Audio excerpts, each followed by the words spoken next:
For me, the reason why values and beliefs and the core are so important is because I always look at it as like that's the version of you, sort of like that gets awakened when the lights go off. Sure. Type of like when the mask is off. Even though we might be the right people for each other, but along life's challenges, so many Be things that disalignment. we are going to face are going to need us to always Always fall come back back. to, okay, what is because what's going to happen is today I might be so full of faith in a certain area, but tomorrow I might not be, and I might go back on a promise that God gave us, and I'm like, you know what?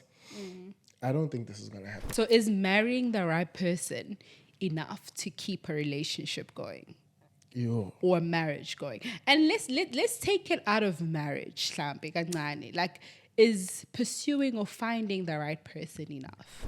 Hi guys, welcome back to Becoming by Nqobile M. My name is Nqobile Maphumulo, and today I have Maphumulo, what's up? It's been a minute. It's Always been good a to be minute. back. Have conversations. For days. And you guys know that if you see both of our faces, that means that we're coming in with a banger, couple content orientated type of conversation. Yeah. So if you're new here, I really hope that you stay, like, comment, share, subscribe, do the most. And don't forget to scroll up or down or wherever it is to check out some of our previous content as well. And yeah, so how you doing? I'm good. Shucks, I hate how every time we come back, we're like, it's good to be back. It's been a minute. We need to do better. And I we didn't always say the that. same That was thing. that's on you. Okay, But I have that. I just plug and that at the play. back of my head. But to get straight into it, I think today's episode is inspired by just something that popped up when you had a live with Tulondega, Sishi, shout out. And it was the whole thing about, you know how society always speaks about it's important for you Marrying the to marry right the right person. person. Yes, marry the right person, find the right person. But nobody ever takes the conversation to And what then happens what? after. Yes, and that what? And then what? So is marrying the right person enough to keep a relationship going Yo. or a marriage going? And let's take it out of marriage, mhlambe kancane. Like, is pursuing or finding the right person enough? Yeah, I think that's a good question. And I think that's what we're going to obviously unpack here Yeah. is marrying and finding the right person enough? Because obviously it also depends on what the right person is. And I think that's a nice context to the conversation because I feel like if you don't know yourself, you don't know what you stand for and who you are, then the context of the right person might totally be distorted. 100%, because I know that, and I think we have to balance this conversation out because there's so many different factors that inform our line of thinking at different stages of our lives. Like I remember for me, like when I was younger, the right person was my grandpa. Because obviously like of proximity and you know what I'm saying. But the older I grew and the more I realized some of the faults that he had, I'm like, well, I don't know about that.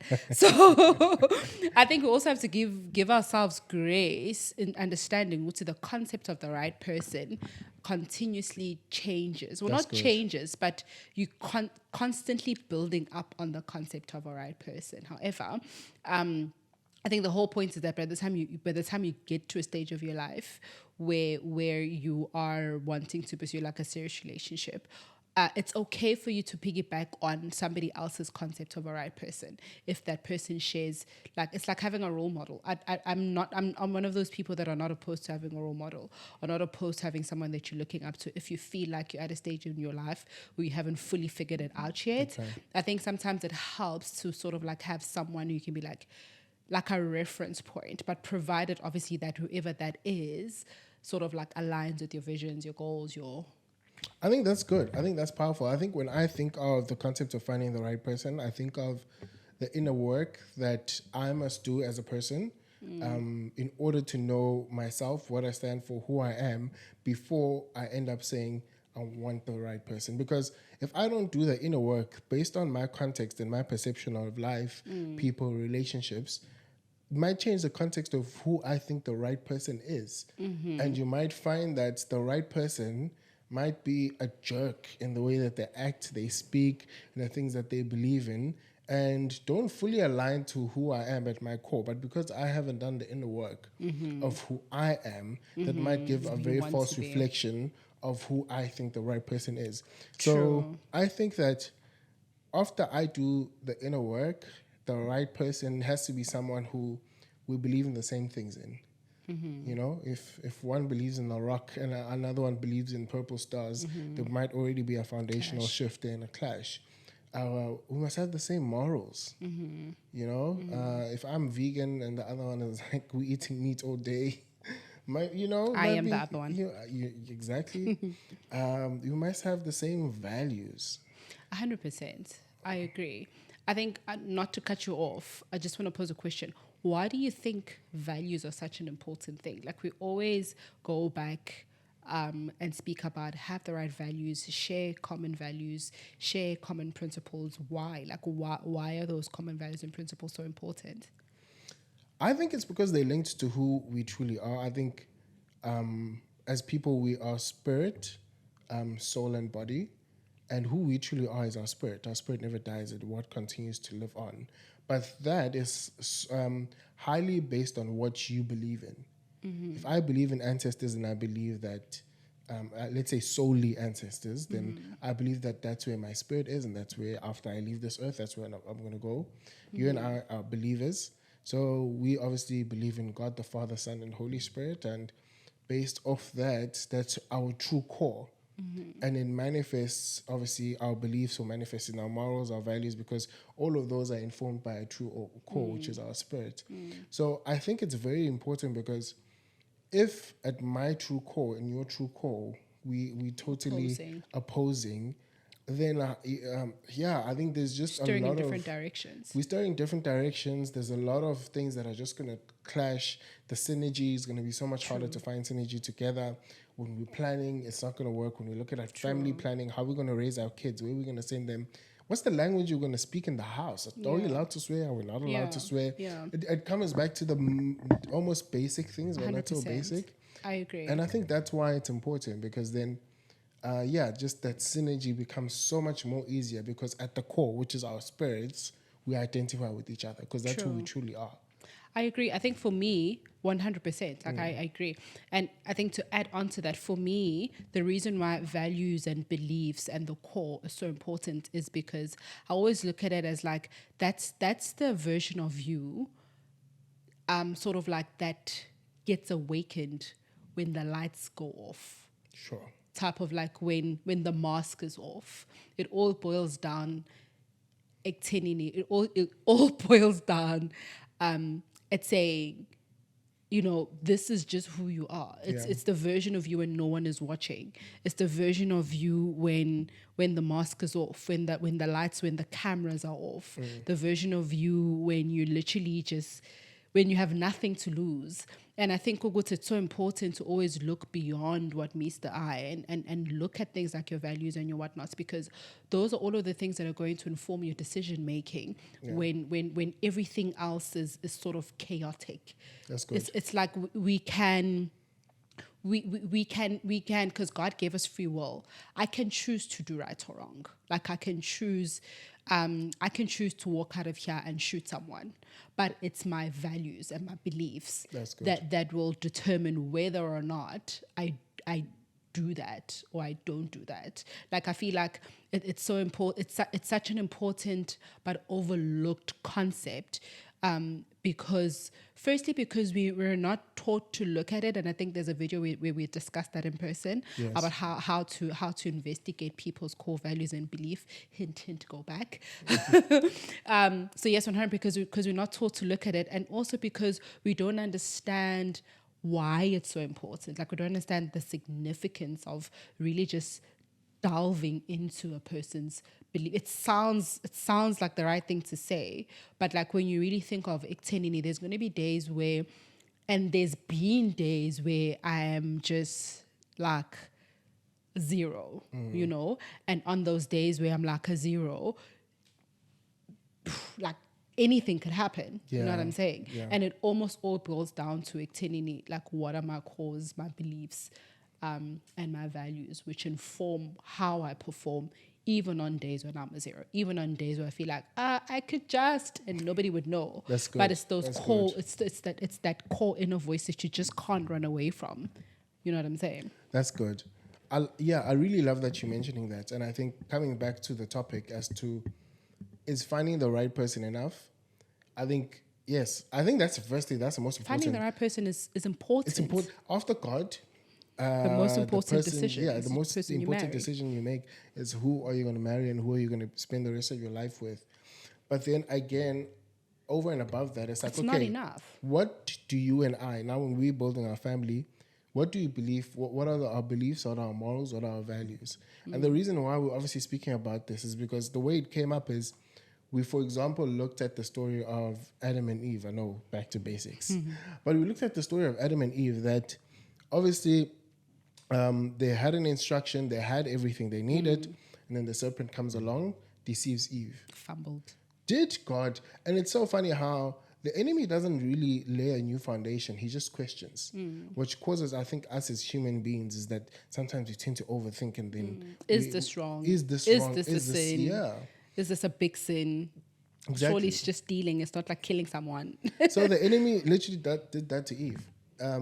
Did God, really say you can't eat of this food? Will you surely die? Will you die? Far not. And then what happens is she eats the fruit. She's deceived, but Adam is not deceived. And instead of Adam, who has the right partner revelation. created by God, bruh, God might show you that this is your person. So Eve was created by God for Adam.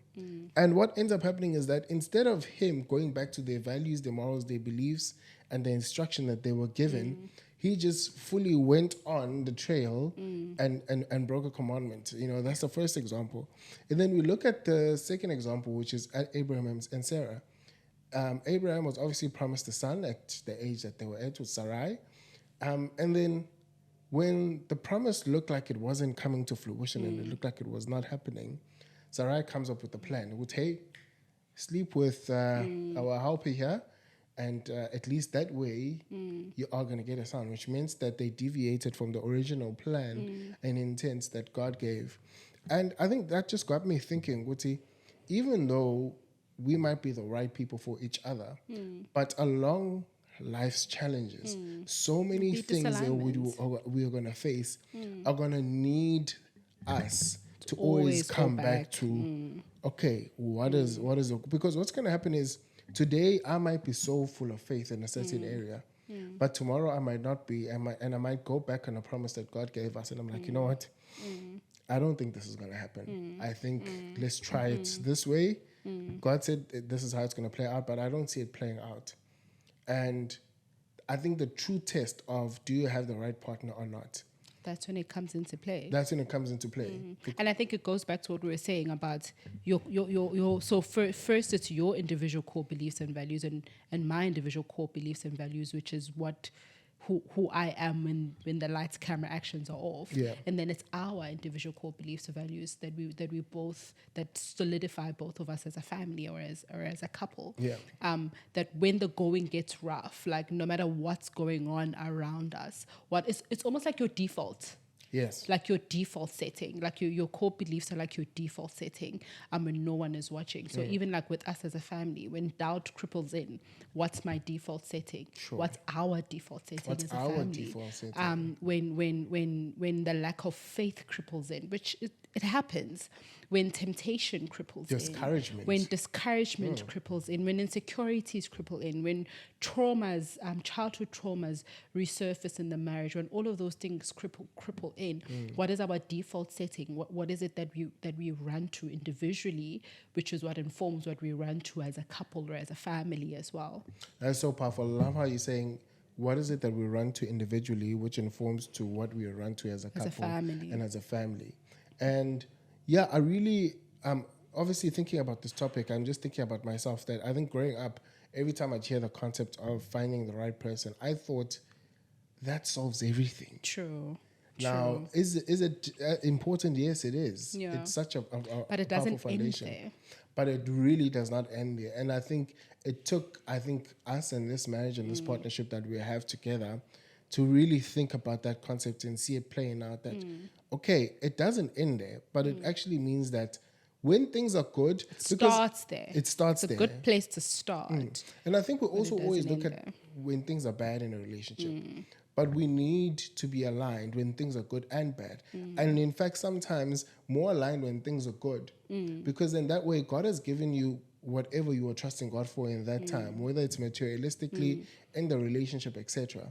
And then sometimes you might be so high in what you've received that you start deviating in the ways that we are formed together in the marriage. Sure. And It's it good. needs the right person to Sort of, always remind each other to hey, say, nudge, hey, nudge. remember, we got this not because of us, or we got here because of A, B, C, and D. Let's come back to our values, morals, and beliefs. 100%. And I think also because as people, we're constantly changing, we're constantly growing, we're adapting. Like, I'm probably I know that I'm not the person that you married because now I'm a mom. Now I'm in business. Now I'm this. Now I'm that. Now I've gained 10 kgs more than when we Likewise, you met. can see, bro. But sometimes you can meet me at my prime. At my prime because my career was thriving when we met. Like, there were so many things that were going well. Yeah. And I was the right person then, right? But like you keep saying, as challenges come, I think it's also okay to understand that the right person will not always be in the right place. Sure. Just like where they were when you met them. But your role and my role, because we're in a partnership, is to constantly help each other stay in the right place so that we're milking the best, because the more I invest in you being at the right place, the more it benefits me, my family, my son, my marriage, my health, my everything. The more you invest in me being in the right place, the more it benefits you as well. You know what I'm saying? So I think just going back to Ixeni, it doesn't end with marrying the right person. It continues to ensuring that the right person stays at the right place, even when the going gets tough, and understanding that in doing that, you're doing yourself a favor. I love how I always say, I don't, okay, maybe I don't know how this is going to come out or how it might sound, but I believe that marriage is the one thing that God is the one institution that God designed to show off, like to show his sovereignty, because of the servant heart that's required in a marriage. And we see that so much in the life of Jesus. So I love how our marriage is always best when I'm making sure that you're the best version of yourself that you can be. And you're making sure that I'm the best version of it, instead of me always taking care of or always being obsessed about what I need or what I want. So like That's me. good. That's good. Yeah. Yeah, that's so good, man. You mentioned so many powerful points there, but I think, gosh, what I really love about what you mentioned is what you said, Uguti. You might meet me at the best, almost optimum And you look space and like the performing, perfect person. yeah. But at some points, I'm not going to be that. But I think what's powerful is then moving away from rather reminding me of, oh, you remember when you were that, and rather encouraging me and watering back into me, raising up my Go faith to the level right and going place. to back, to who I am and or to the level rather that I should be in. And I think that's powerful. So yeah, I think it's such an interesting conversation, Ngampela, because I think really holding ourselves accountable, because also I think if we don't in relationships, that's when either one of us can really start leading astray. That's so And that's true. when it's like 5 years down the line, it's like, And that's when there's two I heads. don't know. Yeah, there's two heads. Who is this? I don't recognize you anymore. And before you know it, you're really not sure who you are staying with. True. I think the importance of always coming back to, as a family, now and again, okay, who are we? What do we believe in? What are our values? And more than that, establishing it at the beginning. True. And also placing systems. And I'm gonna make an example of something that we've realized is one of our core values as a family right now. Yeah. Placing systems so that when we're both in a shaky situation, that inform us going back to the right place. So, like, for example, like the friends that we have very good friends, very good pastors, like that remain our accountability people that we know that we can run to, and so forth. And I think one thing that we've started exercising, and I don't think we haven't spoken about it consciously, but I think it's just come to my mind now.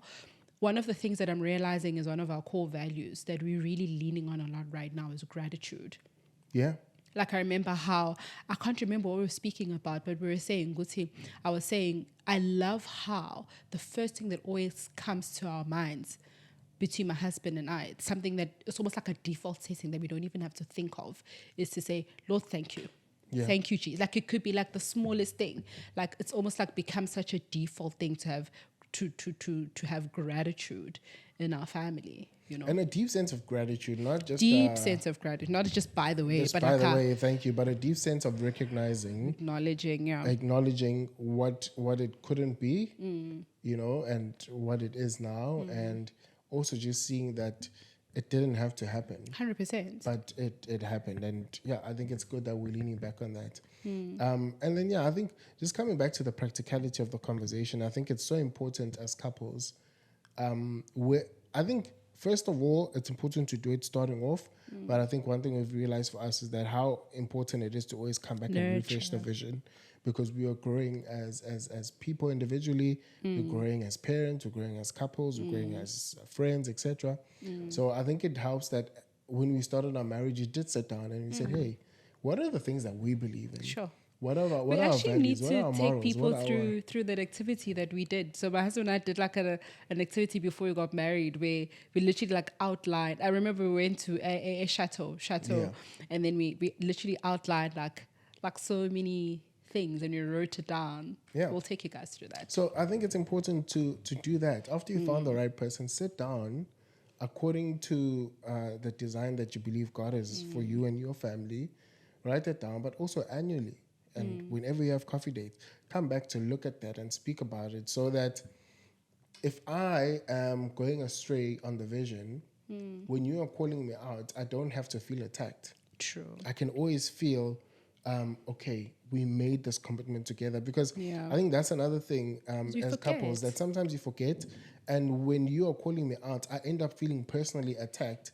And then I also react, which then sets a whole chain of events in motion. You, me, pointing fingers. And then now we're looking for someone to blame. Yeah. Whereas if we have this vision and we have this blueprint that we both sat down and we both held each other accountable to, when the going gets tough, or when either of us are either just not in that vision, or we are derailed or discouraged in any way, shape or form, then neither one of us have to feel attacked. When you go back to, hey, we made this commitment. Let's come back to this. I'm not just calling you out to be in the wrong, but I'm so calling good. you out more for the commitment that you made. So true. I have a question for you. Yeah. From a male's perspective, what do you think are, and I think I know part of the answer, but what do you think are some of the things, I don't know how to phrase this question, but what do you think are some of the things that it's important for a male to look out for? So it's a twofold question. One, to stay the right person at the right place in the marriage or in the relationship, and two, what do you think are some of the things from a male's perspective that can easily blindside men into drifting from the vision? I think going back to the story of Adam and Eve, no Abraham, no Sarai or Sarah.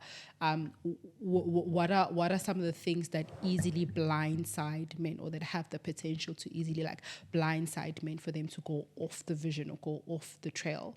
Okay. I think I remember the second one, so I'll start with that. What are some of the things that can blindside men to go off the vision and off the trail? From a partner. Like from their partner.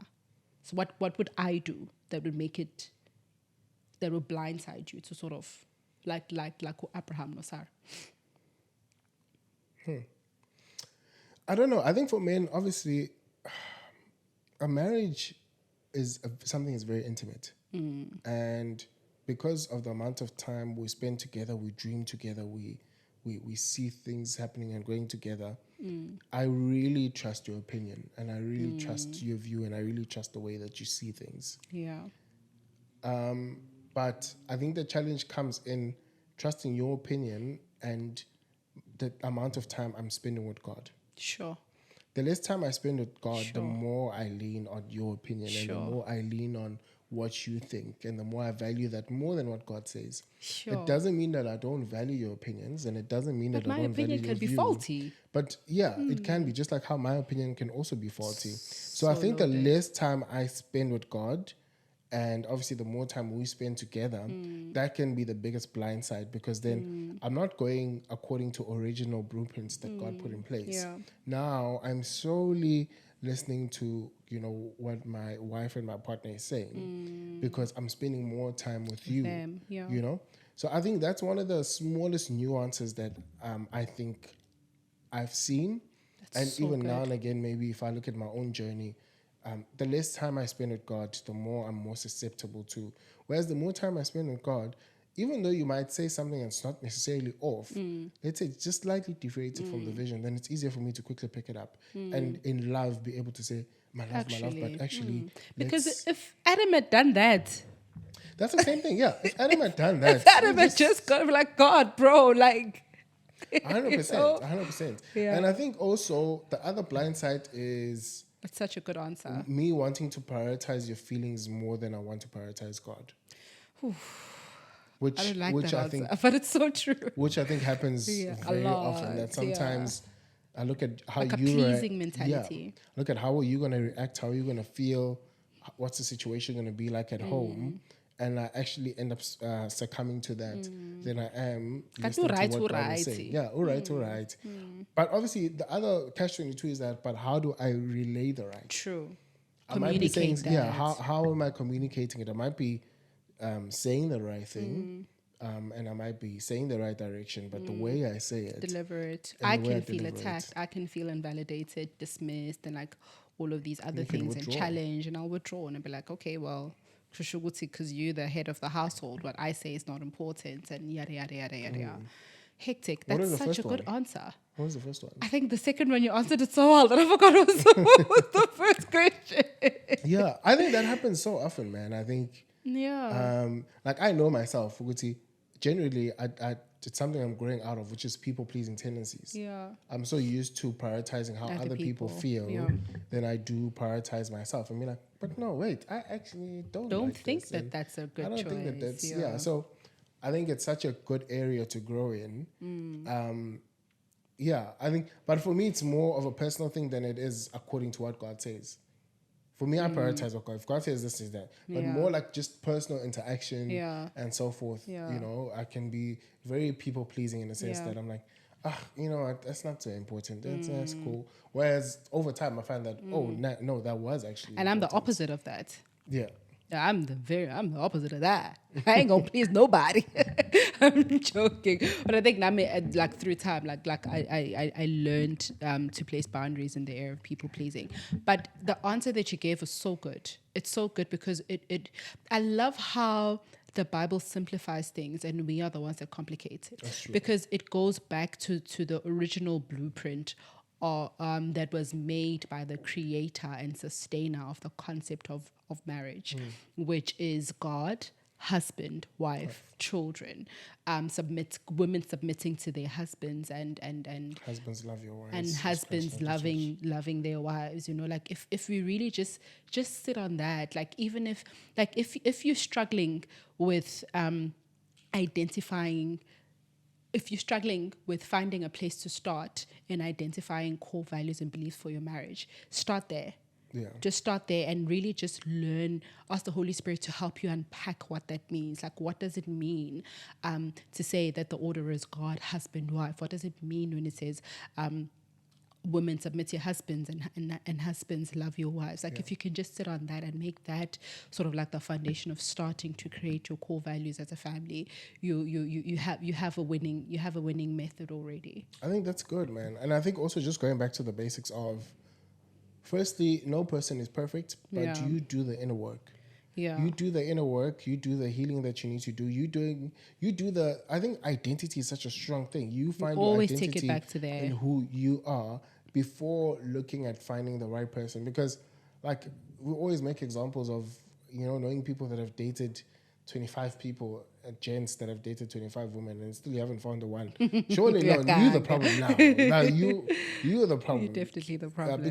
Because you might find that is it maybe possible that you Yeah. haven't done the inner work Yeah. in either your identity, your healing, Yeah. and finding out more of who you are, so that you Yeah. can now be in a place where you love yourself enough and the people that you're going to date that you can quickly distinguish that, okay, this is the right person. Yeah. And you know who the right Yeah. person is. Yeah. I think for me, also just circling back to what you said, it's so important for men to just rise up. Like I was speaking to one of my clients the other day, and we were speaking about how a huge chunk of all of the social problems that we're facing right now, especially in the African community, will be solved if men would just rise up and 100%. be men. Because there's something about us women. There's a gift that God gave us. God gave us women the ability to really be able to speak into the heart of a man.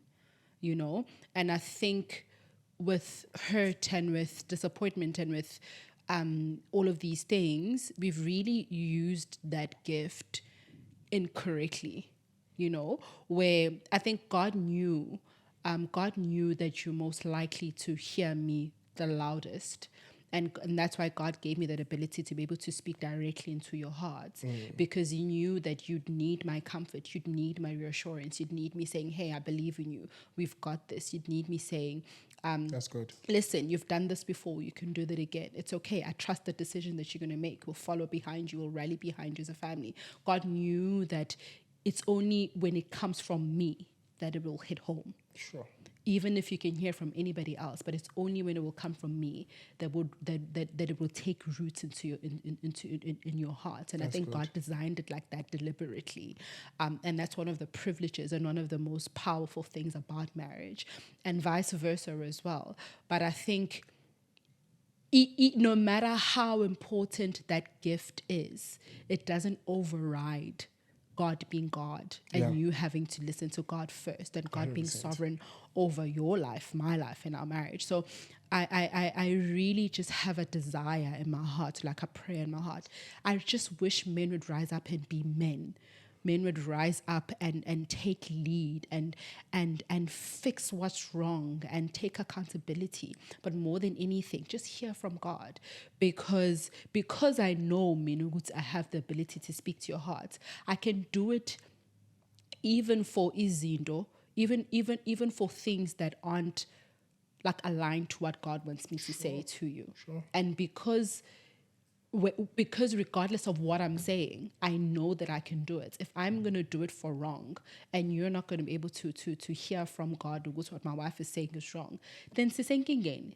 Like then we're in trouble. So my call is for that. Like I really wish that men would just rise up and be men. Like just rise up and take up authority, take up your position. And I know that there's a lot of things that are happening that are informing that not happening. Fatherlessness, identity crisis, drugs, GBV, all of these things. Like we can go the whole night, but just take up your position in Christ. 100%. Take up your position in Christ. I think it would eradicate so many social problems that we're dealing with right now. I think a lot of our problems come back to the fall of man, which is Adam in the first place. Yeah. Thank God for the second Adam. But Yeah. I think you're right. That's my belief. Yeah. If the family system, if men would arise in South Africa, it will solve, maybe even across the world, a lot of the challenges. I think maybe 70, if not Like 80% of the problems, especially in our would just context. be in our context. A 100%. lot of things are according to that, because I think fatherlessness is definitely a problem, but for the people that have grown, let's do the work, man, and let's not just fall on the crutch of we had no fathers. Yeah. But let's find mentors, let's find people, Just organizations. Find God, who's the original OG father Of everything. to lead us as men into the right direction, so that we can start Lead building families society. and building societies that reflect heaven on earth. 100%. And I know that we're supposed to land it, but I just want to say this one quick small thing. I know that originally we wanted to do a video about Ephesians 5 that speaks about women submitting to men and wives submitting to husbands and husbands loving their wives. And I still think that we should still unpack that. But I just want to leave this as well. If men would arise, women would trust, and women can't submit where they don't trust. Yeah. So again, the whole thing of men arising has such a powerful ripple effect, because then if I trust you, then I don't have to be conniving, then I don't have to be doing things on the side and like being spicy and like, you know what I'm trying to say? Yeah. So yeah. Yeah. I think In landing, what do you say? in landing, guys, I want to emphasize the importance of finding the right person. But now we're right. You must also be the right person for that person. Yeah. But more than that, that's just the first step. Yeah. I think the right person really comes Needs into to be play watered. when there's success or when there's challenges, because you'll have to hold each other accountable to the vision, the beliefs that you'll set for your family. Sure. No it's matter good. what happens, one may fall, the other one must pick the other one up to say, Yeah. hey, listen, remember that this is what we trust in God for, and this is the foundations for our family. 100%. Vice versa. 100%. I think for me, in closing, I love what you said about doing the investment when things are good, because it's harder to invest when challenges have come up. So find the right person, marry the right person, and do the right things to keep you guys the right person for each other. That's good. So if you know that I struggle with insecurities about my body, you know, instead of you coming to say, baby, lose weight, you're going to wake me up in the morning. Oh, baby, how about we go for a walk today? Oh, baby, how about we do this? So water when it's good. Do the watering when it's good. Keep each other. Keep your person the right person by doing the things that pour into them or that invest into their lives. If you know that your husband struggles with insecurities or struggles with imposter syndrome or struggles with feeling like they're not enough, then speak words of life over them. Speak lives of you doing well, you're doing enough, we're happy, we're satisfied. You know what I'm saying? So marry the right person, but keep them the right person as well by doing everything that you need to do to keep them afloat. Because I think the tricky thing with partnership is that when I was single, I could do the inner work within me for me. Sure. But the minute we got married, a huge chunk of my brain developed amnesia, and I forgot some of the things that I used to do for me. And it's almost like I naturally now lean on you to do a little bit of the carrying as well. You know what I'm saying? And I don't think Kuguti, it's something that we can, it's definitely something that we constantly need to work on. Yes, fill your own cup. I need to fill my own cup. But I promise you guys, marriage sort of like creates an expectation on your partner to do a little bit of the filling for me as well, and me doing a little bit of the filling for him as well. So don't stop investing in your person, don't stop investing in yourself, don't stop investing in your person, and don't stop making God the center of it all. And it's always been good. We're looking forward to the next episode becoming. Huge shout out. Don't forget to like, comment, subscribe, and share. And let us know what you guys think of the conversation. Let us know if it sparked a conversation with you, and if it's anything that we can expand on. We obviously don't know it all. We're just sharing what we do know based on the walk that we have walked, and the things that we believe in. But yeah, keen on hearing what you guys think and what conversation it sparked for you guys as well. Becoming retreats 2025 coming soon. Dates will be out, and we are taking it out super in advance, so that if you want to make a payment plan, you don't have to feel it. You can, obviously, and we just pay lived little our by little. best lives last year. Yeah, the first one was absolutely amazing, and this one we definitely want to take it up a notch. So we are excited for this. Yeah, thank you for joining us.